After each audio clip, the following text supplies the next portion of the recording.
Now, the lymphatic organs. Alright, so what do we need to know about these lymphatic organs? So, comrades, see, primarily what we need to know is that the lymphatic organs are divided into two classes. We have the first class as the primary lymphatic organs, which are also known as generative organs. Then the second class is known as consists of secondary lymphatic organs. So we have secondary lymphatic organs and the primary lymphatic organs. Now, what are these primary lymphatic organs?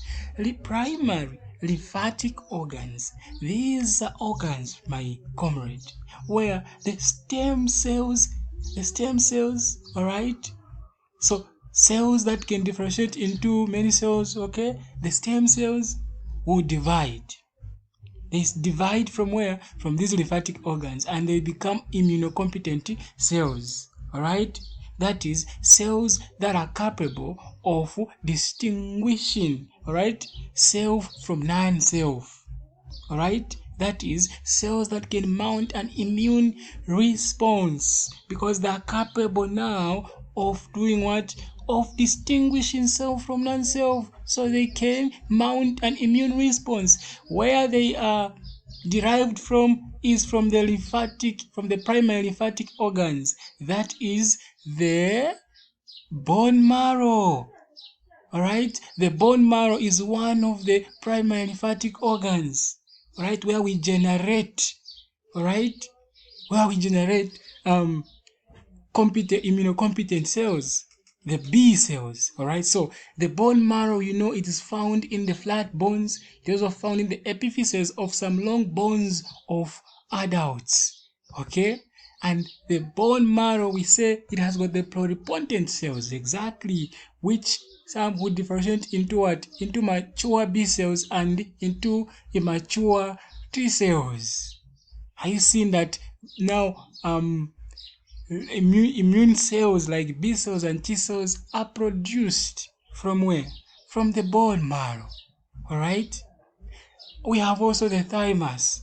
The thymus, that's where the immature T cells produced by the bone marrow will migrate to the thymus, and that's where they will mature from and become immunocompetent cells from the thymus.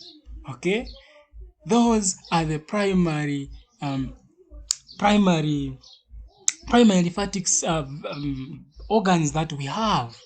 Okay, we do have the secondary lymphatic organs.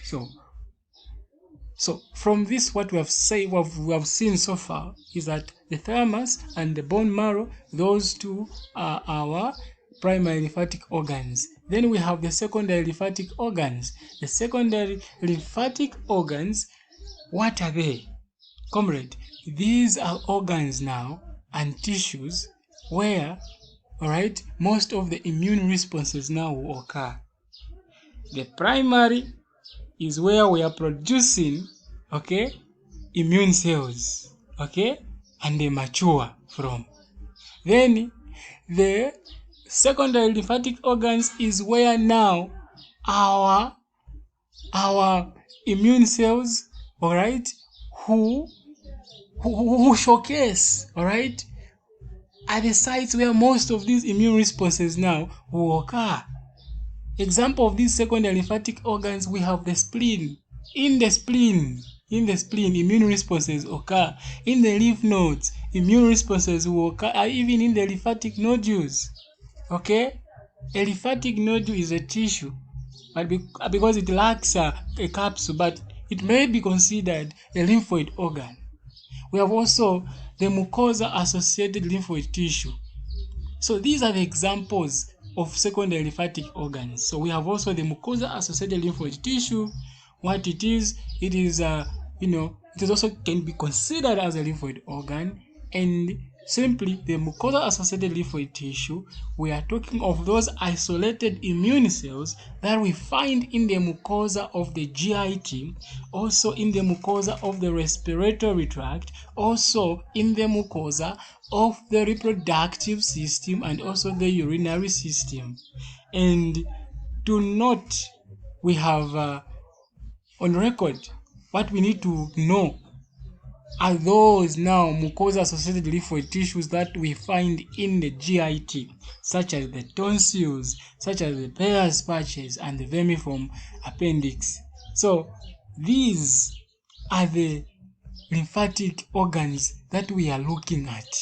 All right, so it is our endeavor now to look at each of these lymphatic organs, to know what each is all about, to know what the thymus is all about, to know what the spleen is all about, what the lymph node is all about, what those lymphatic nodules are, and the mucosa-associated lymphoid tissues such as the tonsils, the Peyer's patches, and the vermiform appendix.